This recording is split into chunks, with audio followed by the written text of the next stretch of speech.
बिस्मिल्लाहिर्रहमानिर्रहीम। अस्सलाम वालेकुम दोस्तों, आपने कई बार सुना होगा कि कामयाबी कश्तियां जलाने से ही मिलती है। इस जुमले के पीछे एक मुकम्मल दास्तान छुपी है। तारक बिन ज़ियाद ने कश्तियां जलाकर दुश्मन पर हमला कर दिया था और सुरखरू हो गए थे। आपका ये इक़दाम रहती दुनिया तक एक मिसाल बन गया। आज की इस वीडियो में हम तारक बिन ज़ियाद की ज़िंदगी के बारे में बात करेंगे। तारक बिन ज़ियाद का शुमार उन अजीम फ़ातिहीन में होता है जिन्होंने दुनिया का नक्शा ही बदल डाला और जिनकी शुजाअत, हिम्मत और बहादुरी के कारनामे तारीख़ आलम में सुनहरे हरूफ से लिखने के काबिल हैं। तारक बिन ज़ियाद फ़ातिह स्पेन के नाम से जाने जाते हैं। आप अफ्रीका के रहने वाले और बर्बर नस्ल से ताल्लुक़ रखते थे। ये बनु उमैया का दौर था। दमिश्क इस्लामी रियासत का दारुल हुकूमत था। मूसा बिन नुसैर अफ्रीका के वाली थे।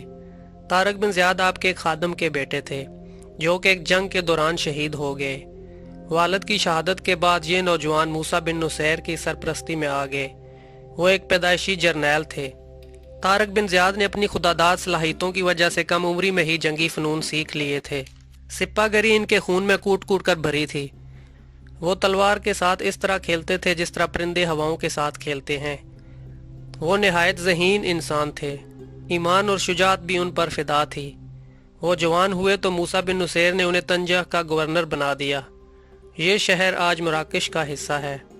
समुंदर के पानी स्पेन और तंजा को एक दूसरे से जुदा करते हैं। दोनों मुल्कों में 14 किलोमीटर का फासला है। इस दौर में मुख्तलिफ इलाकों के गवर्नर अपने बच्चों को शाही आदाब सिखाने के लिए बादशाहों के दरबार और महिलात में भिजवाया करते थे। उस जमाने में शुमाली अफ्रीका में मुसलमानों की हुकूमत थी। इस्लामी सुल्तनत में अमन अमान और खुशहाली का दौरा था। इसके बरक्स यूरोप के मुल्क स्पेन में रोड्रिक की हुकूमत थी जो गोथिक कौम का बादशाह था जिसने जुल्मों सितम की इंतहा कर रखी थी। बादशाह और उसके दरबारी अमीर वजीर सब अमराना ठाट बाट की जिंदगी बसर कर रहे थे जबकि गरीब अवाम गुर्बत की चक्की में पिस रहे थे। काउंट जूलियन शाह रोड्रिक का एक वाली था। उसकी बेटी फ्लोरिंडा दरबार से वाबस्ता थी जो बेइंतहा खूबसूरत थी। बादशाह इसकी खूबसूरती देखकर भटक गया। उसने उसे दरबार में बुलाया और बेआबरू कर दिया। बेटी ने बाप को इतला दे दी। बाप बेटी को लेने महल पहुंच गया। शाह के सामने हाजिर हुआ। वो बेटी पर गुजरी क़यामत से वाकिफ था। उसने बादशाह से इंतकाम लेने का फैसला कर लिया था लेकिन बादशाह के सामने अपने गुस्से को काबू में रोके रखा। उसने छुट्टियां गुजारने के बहाने बेटी को साथ लिया और घर रवाना हो गया। वो जब आखिरी मुलाकात के लिए बादशाह के पास गया तो बादशाह ने उसे कहा, जूलियन, तुम हमारे लिए इस दफ़ा कोई तोहफा नहीं लाए।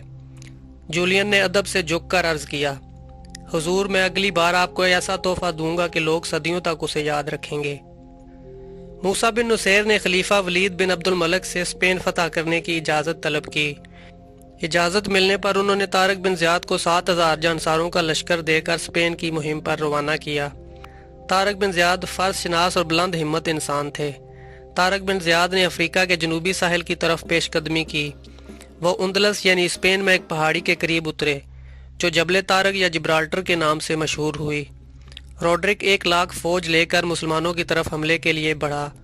तारक बिन ज़ियाद ने मूसा बिन नुसैर से मज़ीद मदद की दरख्वास्त की जिस पर मूसा बिन नुसैर ने 5,000 फौज रवाना कर दी।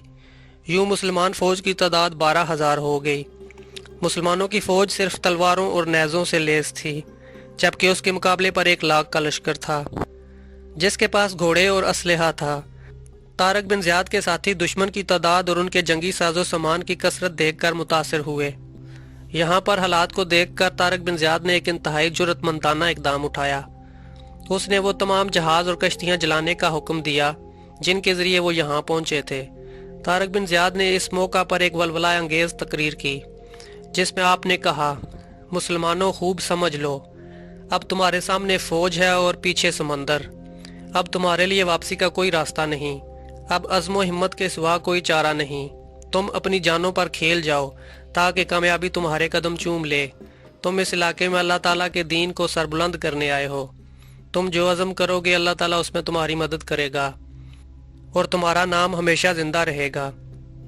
अगर मैं मारा जाऊं तो तुम आपस में झगड़ा मत करना। अल्लाह ताला की राह में आगे बढ़ो। जब हमला करो तो दुश्मन पर टूट पड़ो और उस वक्त तक दम ना लेना जब तक जजीरा फतह ना हो जाए।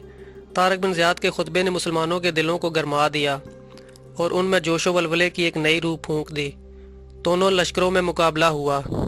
बिलाखिर तारिक बिन ज़ियाद ईमानी ताकत के बल बोते पर अपने कलील लश्कर के साथ कसीर लश्कर पर गालिब आ गए और जनूबी स्पेन पर तारिक बिन ज़ियाद का कब्जा हो गया। मुसलमानों ने पेशकदमी जारी रखी और स्पेन के कई अहम शहरों को फतह कर लिया। मुसलमान उनतलस की फतह के बाद 800 साल तक इस्लामी मुल्क पर हुक्मरानी करते रहे। स्पेन की फतह ने यूरोप की माशरती ज़िंदगी पर ज़बरदस्त असर डाला।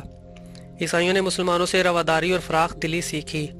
मुसलमानों के हुस्न इंतज़ाम से इलाके के लोगों की हालत बेहतर हो गई। वो मुसलमानों के ज़ेरे साया खुशहाल और पुरअमन ज़िंदगी बसर करने लगे। आप 720 ईस्वी में सिर्फ 37 साल की उम्र में इस दुनिया से रुखसत हुए।